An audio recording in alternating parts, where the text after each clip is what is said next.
Hey everyone, it's Julie. Today we'll be making a vegan spicy split pea soup.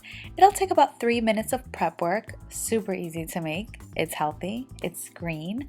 Doctors love when you eat green things, and it's super creamy and delicious. So let's get started.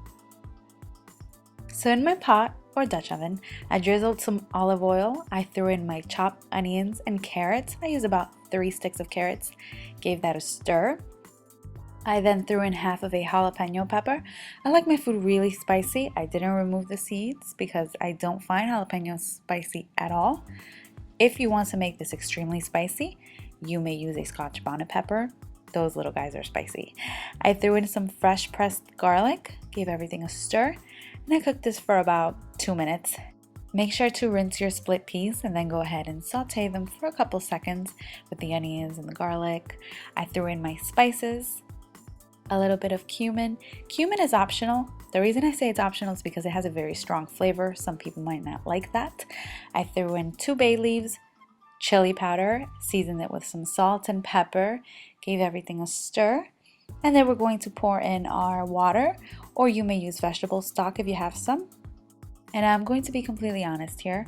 My top 3 favorite soups have to be lobster bisque, broccoli and cheddar, and crab and corn chowder. In other words, they're really creamy, unhealthy ones.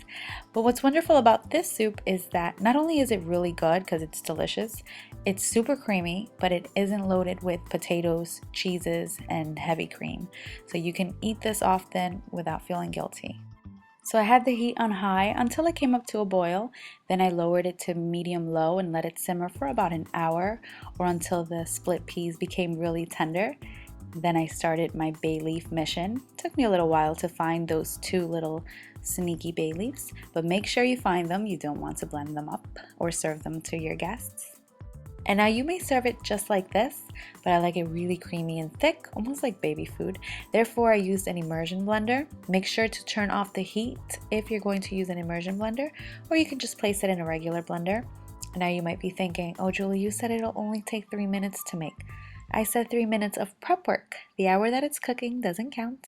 Make sure to season this with some salt and pepper to your liking, of course.